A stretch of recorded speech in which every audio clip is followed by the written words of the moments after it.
ucapin selamat ulang tahun ke anaknya, dan anaknya tuh sebelumnya bilang gitu loh, dia cita-cita dia adalah untuk membanggakan ibunya, dan melihat momen mereka saling surprisein gitu dan saling berpelukan itu melalui internet untuk menyebarkan kebaikan, walaupun mereka menyebarkan kebaikannya lewat rebahan gitu.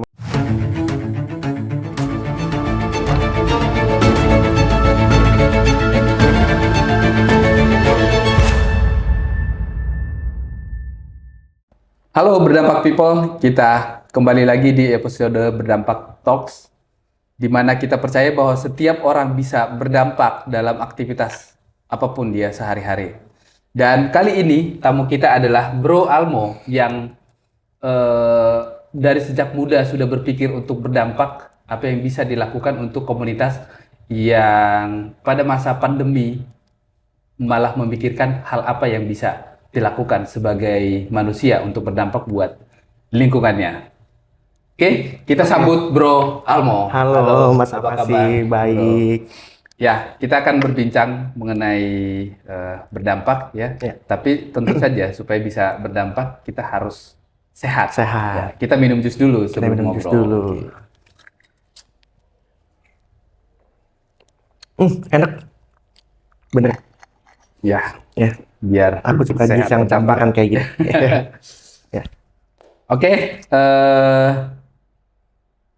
Bro Almo, ya, ya, Mas Almo, para pemirsa di sini udah nggak sabar ingin mengenal siapa sih Mas Almo ini, apa sih yang sedang dikerjakan.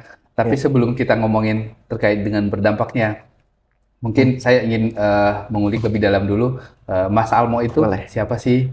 Masa kecilnya Oke. di mana, lahir dari mana, kemudian perjalanan hidupnya hingga bisa di titik seperti saat ini. Silakan. Oke, sebelumnya perkenalkan para audiens kalian dan Mas Hapasi, perkenalkan nama aku Almo. Aku lahir di Jakarta 12 Maret 2001. Aku lahir di keluarga yang bisa dibilang berkecukupan, puji Tuhan.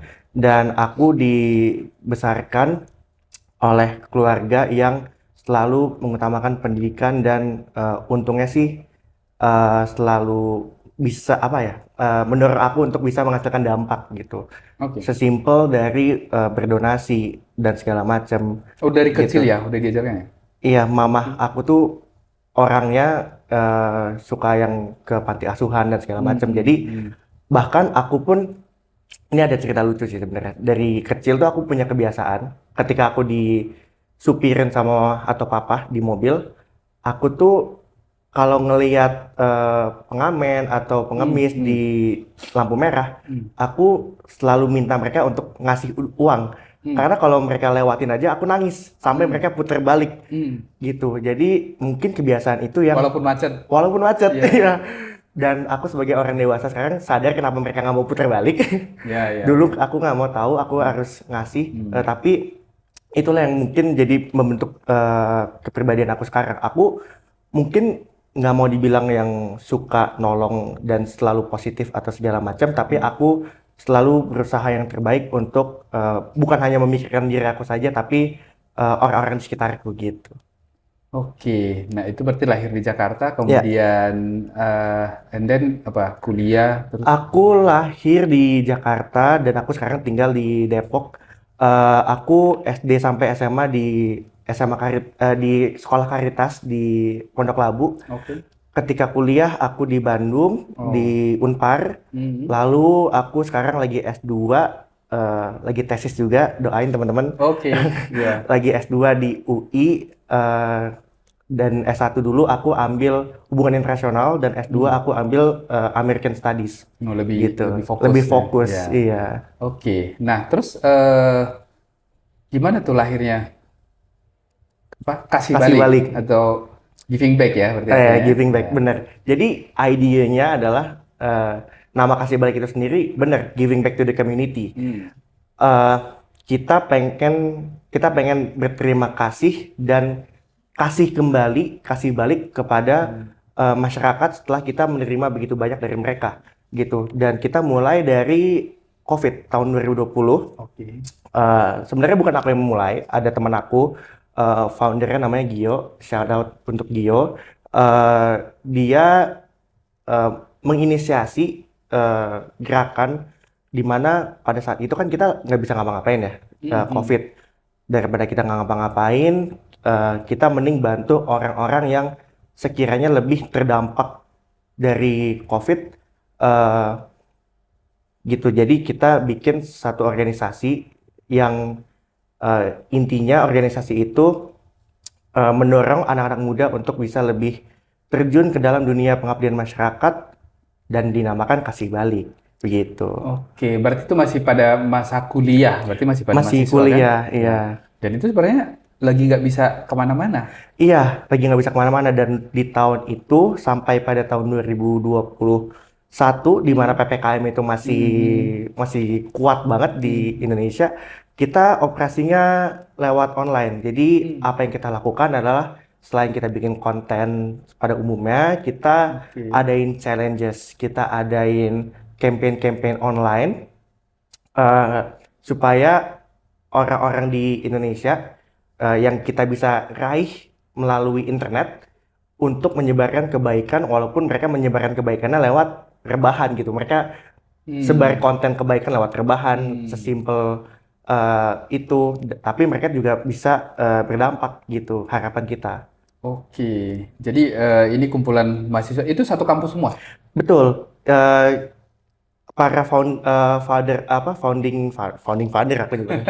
Para foundersnya itu memang dari Unpar semua gitu. Tapi lama kelamaan karena kita nambah volunteers dan anggota baru menyebar ke orang-orang yang ada di seluruh Indonesia gitu. Oke, yang punya Yang punya motivasi visi yang sama, ya. iya. Oke. Berarti apa contoh aktivitasnya?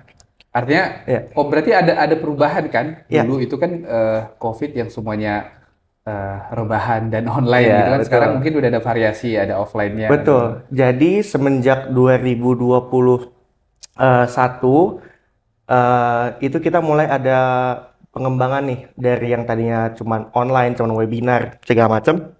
Jadinya kita ada aktivitas offline dan salah satu aktivitas offline pertama kita di mana kita terjun ke lapangan adalah kita memberdayakan komunitas difabel dan kita bekerja sama dengan Yayasan Difabel Mandiri Indonesia di Tangerang.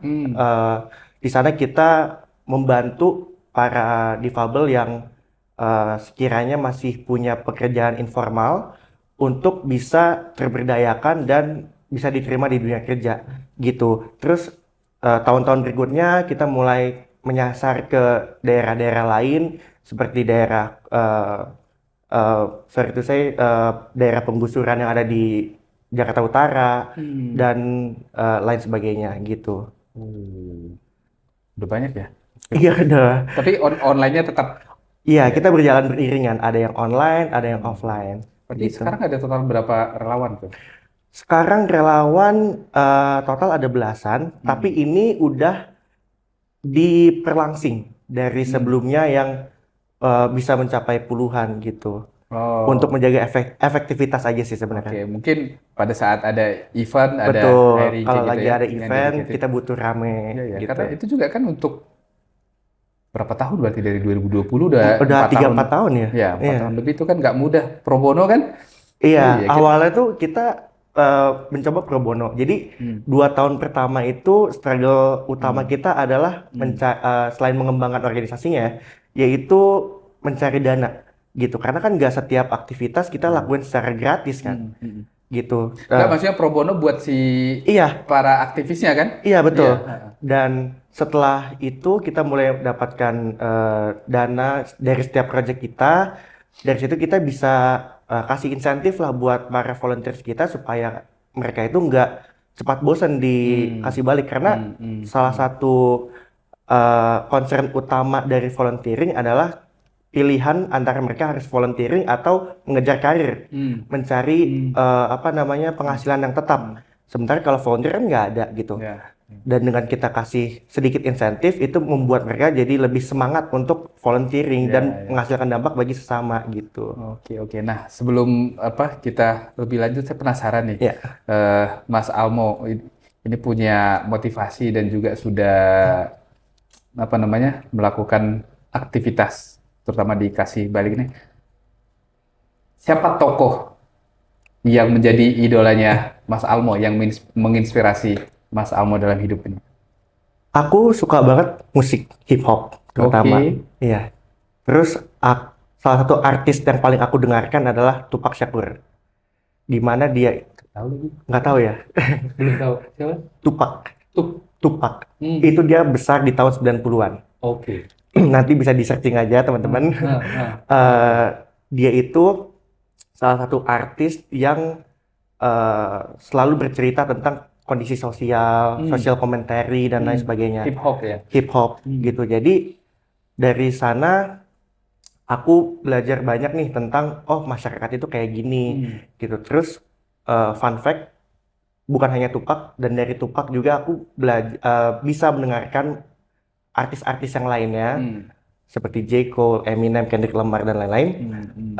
Dan bahkan salah satu lagu dari artis yang namanya Joyner Lucas, lagunya I'm Not Racist, dia menginspirasi aku untuk mengambil jalan yang aku tempuh sekarang gitu. Salah satunya adalah mengambil jurusan hubungan internasional untuk bisa memberikan dampak juga bagi masyarakat gitu. Jadi bukan cuma mikirin uang semata, tapi banyak juga orang-orang yang butuh diberdayakan gitu.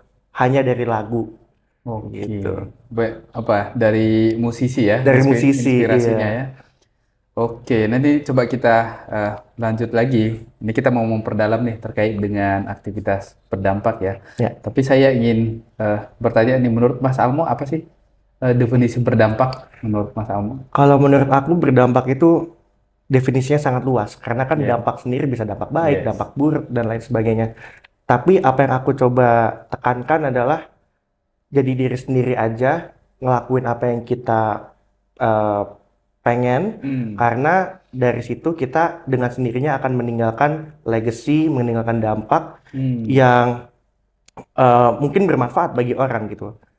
Nggak perlu harus kaya, itu harus besar gitu dari Nggak apa yang perlu. kita miliki, Karena apa yang kita tahu ya. dari hal-hal kecil yang kita sepakat. lakuin, orang itu bisa merasakan dampak yang kita tinggalkan gitu. Sepakat. Saya juga dulunya berpikir bahwa berdampak itu nantilah tunggu Sambil kaya. minum ya? Ya, silakan.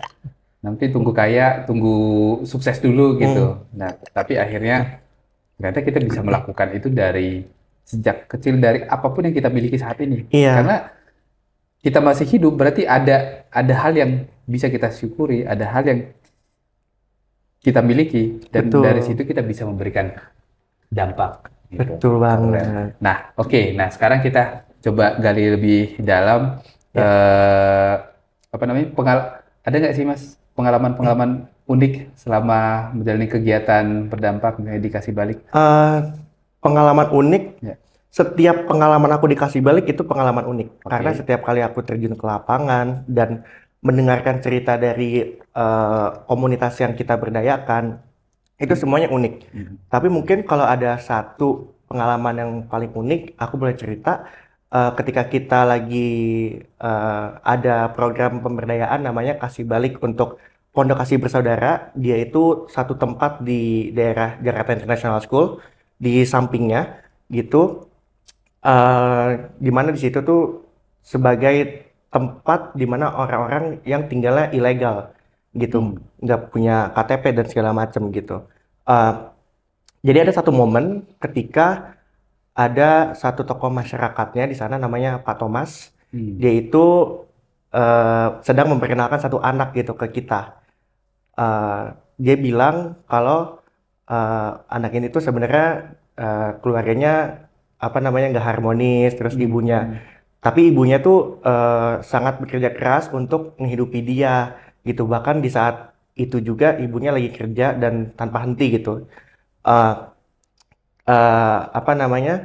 Tapi sesaat kemudian dia bilang kalau sebenarnya si anak ini lagi ulang tahun, dan nggak berapa lama kemudian ternyata ibunya datang dan bawain kue dan sambil ucapin selamat ulang tahun ke anaknya, dan anaknya tuh sebelumnya bilang gitu loh, cita-cita dia adalah untuk membanggakan ibunya, dan melihat momen mereka saling surprisein gitu dan saling berpelukan. Itu salah satu momen yang bikin aku nangis saat itu. Iya, Itu kapan itu? itu di tahun 2022 kalau nggak salah. Oke, Iya, masih ini ya, masih cukup baru. COVID Iya, juga ya. iya. Itu gimana tuh? Kenapa bisa ketemu itu tadi? Ketemu gimana maksudnya? Ibunya. Iya, aku jujur aku nggak tahu ceritanya gimana. Mungkin dia Hmm, pulang duluan untuk hmm, nyempetin waktu untuk anaknya hmm. atau bagaimana. Aku nggak tahu. Tapi yang Tapi aku itu lihat cukup seperti ini itu ya. dan sangat membanjiri air mataku sih. Oke. Mungkin ada ini apa? Pengalaman yang relate mungkin? Nggak, Sebenarnya eh, terharu aja. nggak ada sih. Tapi memang ibu aku tuh, mamaku tuh Hmm, sangat perhatian sama aku dari kecil. hmm, hmm. Selain karena aku anak tunggal, Oh, ya oke. di keluarganya beliau juga cuman ada satu anak laki-laki dan om aku itu yang paling disayang oleh nenek aku gitu. Jadi mungkin dia belajar cara men-treat anak laki-laki dari nenekku gitu. Itulah kenapa mungkin dia jadi sangat sayang sama aku. Walaupun mungkin agak sedikit overprotective, tapi lama-kelamaan aku sadar oh itu tuh sebenarnya murni karena cinta dan sayang gitu. Hmm. Oke, nah itu kan tadi pengalaman unik yang cukup mengharukan ya. Ya, Nah, kalau pengalaman apa istilahnya, bukan pengalaman, titik terendah terendah. atau lowest point yang mungkin kan untuk melakukan perbuatan berdampak atau aktivisme itu kan kadang-kadang butuh perjuangan ya. Bukan Iya. kadang-kadang sih, memang butuh perjuangan dan kadang-kadang kita ada momen-momen kayak hampir menyerah gitu. Nah, itu titik Oke. terendahnya Mas Halmo dalam menjalankan kasih. Kalau aku pribadi sebenarnya aku nggak punya titik terendah dalam Oke. melakukan aktivitas di Bekasi Balik karena aku nggak pernah ada satu pikiran pun untuk menyerah untuk melakukan ini. Sekalinya pun aku harus istirahat dari Kasih Balik, pasti aku akan kembali dan selama aku istirahat pasti aku berkontribusi di Kasih Balik. Hmm. Tapi mungkin untuk eh, orang-orang yang lainnya dalam segi Hmm. volunteering, Hmm. mungkin salah satu tantangan bagi kita sebagai organisasi non-profit adalah menjaga komitmen mereka Hmm. gitu karena untuk volunteering apalagi kita yang basisnya online nggak bisa memastikan komitmen mereka secara Hmm. penuh untuk berada Hmm. di eh, aktivitas ini Ya, gitu. ya. Kadang mereka mungkin lost kontak atau mungkin jawabnya lama, balas chatnya lama dan lain sebagainya sehingga eh, itu yang harus kita tangani. Tapi untungnya selama ini kita selalu bisa mengakomodasi setiap anggota kasih balik sehingga kasih baliknya pun bisa berjalan dengan lancar dan kebutuhan anggota kita juga bisa tetap terpenuhi. Misalnya mereka sambil kerja atau sambil Hmm. melakukan aktivitas mereka, tesis, Hmm. Hmm. skripsi dan lain sebagainya gitu. Oke, jadi dalam menghandle ini ya, volunteering ini ya. Betul. Ya. Ada yang aneh-aneh nggak? Aneh-aneh gimana tuh maksudnya? Maksudnya dari apa namanya? Kan bisa aja kan kalau di keluarga kita ngurus ngurus anak atau ngurus Ya, adik gitu. Kalau di dalam apa perusahaan misalnya kita ngurus karyawan itu kan macam-macam tuh sifat-sifat orang gitu. Nah, mungkin oh, yang volunteeringnya itu tadi. sejauh ini sih untungnya belum ada ya. eh, Eh, tapi kalaupun kita bertemu, aku nggak akan nyebut dia sebagai aneh sih, tapi oh, unik sih. ya ya Iya, ya ya, unik lah. Nah. kalaupun kita bertemu orang seperti itu, mungkin akan kita cari tahu terlebih dahulu Hmm. dia tuh kenapa gitu. Hmm. Dan kalau bisa pekerjaan kita itu tidak bergantung kepada dia yang sifatnya mungkin agak berbeda dari kita dan visinya agak berbeda dari kita sehingga tindakannya jadi unik gitu kan. Hmm. Mungkin seperti itu. Tapi sejauh ini sih untungnya nggak ada. Oke. Aman-aman aja. Seru berarti ya. Paling ini ya masalah menjaga komitmen aja yang tadi ya. Tapi memang Betul. itu ya tantangan di Tantangan mana-mana banget. itu. Iya. Ya. Maksudnya apa namanya? Orang jadi karyawan atau maksudnya yang dapat upah aja Betul. nggak mudah. Apalagi ini Tapi kan volunteering. volunteering. Jadi itu pasti keren sih itu mengelola itu. Terima Nah, kasih. eh, saya ingin ngebalik lagi. Boleh. Eh, apa momen atau titik balik apa yang membuat Mas Almo hingga mendirikan Kasih Balik atau berpikir untuk berdampak gitu? Karena kan ya kan kita kan misalnya sekolah aja, kuliah Iya. atau kerja gitu kan ngapain sih harus mikirin berdampak? Mungkin biasanya kan ada Oke. peristiwa Mm-mm. atau ada momen yang membuat kita tiba-tiba tersadar untuk kita memulai Ya, itu. Apa tuh? ketika aku lagi kuliah sih, Hmm. aku kan jurusannya HI dan waktu itu aku ambil jurusan keamanan non tradisional. Intinya itu adalah keamanan yang sifatnya non militer. Misalnya tentang kemiskinan, terorisme, Hmm. masalah Hmm. air, komunitas dan lain Oke. sebagainya. Dosen aku waktu itu tanya ke aku, Hmm. menurut kamu ancaman yang paling sering kamu lihat itu apa? Rudal balistik dari negara lain atau Hmm. kemiskinan yang ada di sekitar kita? Oh, Itulah yang bikin aku apa namanya tersentuh gitu tersadar. loh. Karena sebelumnya aku tuh selalu mikir kalau wah keamanan yang tentang militer, Hmm. perang itu tuh keren untuk Hmm. dipelajarin, yang harus utama yang dipelajarin, Hmm. aspek keamanan utama dari negara tuh itu. Tapi ternyata enggak Ya, ya, ya. gitu. Dan dari situ aku mulai untuk coba-coba volunteer yang lain sebelum akhirnya aku bertemu dengan Kasih Balik ini Oke, gitu. nah ini para penonton ya. Jadi artinya kadang-kadang dalam aktivitas kita itu nggak mesti persis apa yang sedang kita kerjakan kita dapatnya dari sana. Ada Betul. satu kalimat itu yang bahkan ini kan sebenarnya kalau dibilang hubungan internasional, apalagi apa tadi American Ya, Studies itu American Studies. nggak ada hubungannya sama Jauh. kasih balik gitu. Tapi dari sana kita bisa membawa kita ke aktivitas berdampak itu Iya, ya. dan secara nggak langsung di sini pun aku bisa nerapin ilmu-ilmu yang telah aku pelajarin. Hmm, Orang ya. bilang, oh HI itu untuk nerapin ilmunya harus jadi diploma, terus jadi dubes dan lain sebagainya. Enggak, karena di kehidupan sehari-hari pun termasuk dikasih balik, aku bisa nerapin ilmu-ilmu yang aku dapat dari kuliah gitu. Contohnya gimana tuh Mas? Contohnya adalah misalnya keamanan apa namanya komunitas gitu. Oke. Itu intinya adalah bagaimana suatu identitas dari suatu komunitas itu bisa dipertahankan dan tidak dan terlepas dari ancaman yang datang. Nah, itu aku terapkan ketika kita lagi memberdayakan seperti yang tadi apa namanya di daerah Pondok Kasih Bersaudara Mm-mm. yang ada di Jakarta Utara gitu, di mana mereka sebagai identitas terancam kan karena mereka ilegal dan segala macam. Dari situlah aku bantu dengan ilmu-ilmu aku untuk merancang program itu dan melaksanakannya Ya, seperti ya, ya. itu. Jadi walaupun kelihatannya nggak ada hubungannya, Iya, tetap aja tetap. kita bisa terapkan ya. Ya, Iya, sama kayak apa namanya kita kadang-kadang misalnya di dunia pekerjaan itu nggak selalu nyambung dengan jurusan yang betul. kita kuliah, tapi sebenarnya tetap bisa kita Bisa kita gunakan, aplikasikan ya. aplikasikan. Nah, cara minimal cara berpikirnya. Tapi kalau tadi teorinya Betul. juga bahkan bisa diterapkan. Betul. Oke, ke depan gimana nih, Mas Almo? Apalagi berdampak yang yang ingin dilakukan kira-kira?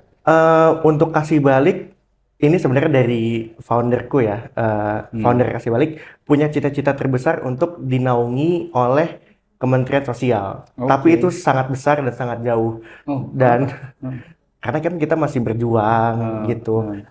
Dan salah satu cita-cita yang lainnya adalah kita ingin punya semacam cabang di mana kita berbisnis gitu. Kita punya bisnis Hmm. khususnya di bidang ESG atau Environment, Societal dan juga Governance, di mana Hmm. penghasilannya ini bisa membantu operasional kasih balik yang pro bono gitu Hmm. supaya Hmm. dampak yang kita Hmm. hasilkan Hmm. bisa dirasakan oleh lebih banyak orang gitu. Ya. Tapi untuk jangka pendeknya kita akan ada satu program yang namanya PULSE atau singkatan dari Project Uniting for Learning.